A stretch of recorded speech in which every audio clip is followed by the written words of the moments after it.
Hello everyone, and thanks for being here. My name is Missy Hodgson, and I am a senior here at Brigham Young University.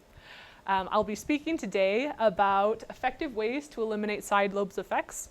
And this is based on a paper that was written by Satinder Chopra and his contributor Rongfeng Zhang. And I really would like to give a shout out to Mr. Chopra. Satinder Chopra is one of the editors at the Explorer magazine. The Geophysical Corner is specifically where I got this. He really is a magnificent communicator. He writes a ton for that magazine, and I think it's just really effective at communicating different ideas in a way that's really universal. So just want to thank him for that. Anyway, before I get too far into talking about side lobes, I want to talk about what that's based off of, which is spectral decomposition. So spectral decomposition, what is it? So spectral decomposition is basically the different ways that we have to transform our time data into frequency data. Basically, we do this by running it through different algorithms, mostly on the different waveforms. Anyway, so the most common ways of working with that are the CWT, the continuous wave theorem, the CTFT, as well as the Fourier transform. Each of these ways have different pros and cons to them, but they are what's most commonly used in the industry right now. So just to hopefully convince you a little bit more that spectral decomposition is a really effective way to work with your seismic data, I just want to show you this slide real quick.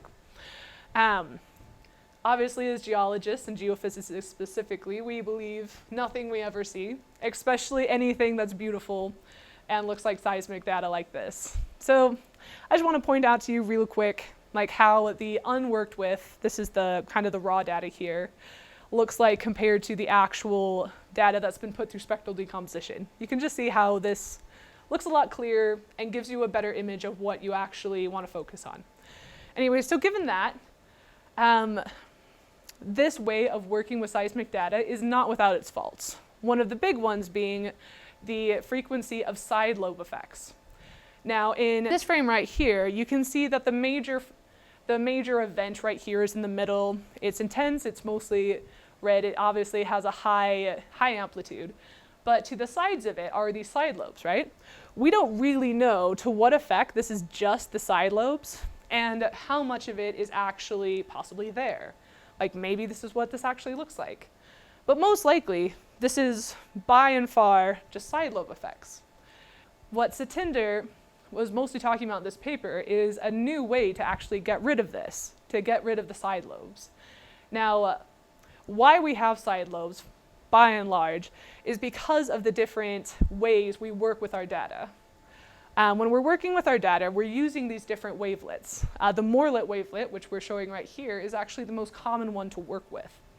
It's used in the continuous wave theorem and is pretty prevalent throughout the industry. Now, if you look at this, you can pretty much see where these side lobes come from, right? Like right alongside our main waveform, we have these two offshoot waveforms that are just kind of hitchhiking right alongside it, right? And so this inherently gives us problems with our data. To a more experienced geologist, of course, you can kind of immediately see through that, but wouldn't it be better if it just wasn't there at all? Now, the new way that Satinder is talking about using is instead of using one of these wavelets, something discrete, something easy to work with, is to actually use the seismic data. This is shown right here on the right. Here, I'll get out of your way real quick. So you see this, and there's no side lobes to the right and left of the actual main event. This just is a lot more continuous, and as I said before, it's actually using the seismic data.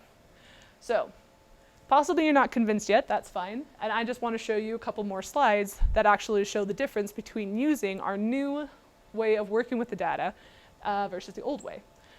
Now, this slide shows our new way, which is on the right, versus the old way. So if you look at it, we see these side lobes. They're right there, they're prevalent. Again, you're not quite sure how much of this is part of the data and how much isn't. Let me go back here real quick.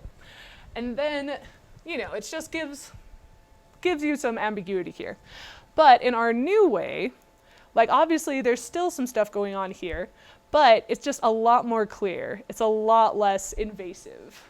And we could say, okay, we see our main event, but we're not as distracted by something that looks like distinct, different events on either side of this. So, possibly you're still not convinced. So, let's look at the plain view here. Again, to the left is our normal Morlet wavelet using form, and to the right is our seismic data, right? And I just want to point out right here, running north-south through this data set is what looks like a channel, right? And in our unworked with data set, we have just kind of splotchy looking data. You know, maybe you could say this is like a beautiful channel, but you possibly wouldn't, right? However, over here, look how continuous that looks. Look how beautiful that looks. I'm a big fan. Like, look at that. It's great. It's gorgeous. Now, so that's our reasons for using this. Before we get way too excited about this new system of working with our seismic data, it's not perfect. It does come with its own laundry list of faults. The big one is mostly just how hard this new way is going to be to work with, right? If I go back a couple of slides, we see this, and this is not a discrete waveform. This is taken from the actual seismic data, and it's just not going to be something nice and neat like sine or cosine, or even the Morlet wavelet, which wasn't the nicest. And that's just going to increase our amount of time spent with our computational time and effort needed with it. It's going to make it a little harder to go forwards and backwards with your data set. It's really just going to mostly need to be kind of a one-way street because it is going to be hard to play with and mess around with. However, I personally think it's worth it. If it gives us cleaner images like this one, I think this is the way to go. Anyway, so hopefully this new way can become common throughout the industry and can really help us all make fewer mistakes and be more trusting in our interpretation of our seismic data. And I'd like to thank Satinder Chopra again, and thank you so much. All right, questions? Yes? Does it have a name? You know, it really doesn't. Seems like it should, but it doesn't. Right now it's just the new way of working with our data, and that's all we got so far. Yeah. Is this decomposition practice common in the industry now? You know, it's really not. Like I said before, the other ways we have of working with it are similar, but this specific way, working with the actual seismic data as a wavelet, is not. Thanks, good question. Yeah. You said that the process used in this new process is roughly the same as the one used in the continuous wavelet theorem. Is that correct? It is correct. Can you describe that in more detail? You know, I really can't. The article did not go very deep into detail. Mostly, I know it is basically the same as what we've been working with as far in the past, you know, with the same wavelets. It's just using the seismic data as a wavelet and throwing that into the same place. If you look a little bit more in depth in Satinder's different articles, or even go in our own workstations, you could probably find more about that. But I personally don't know. Thank you. Okay, looks like all the questions. Thank you, guys.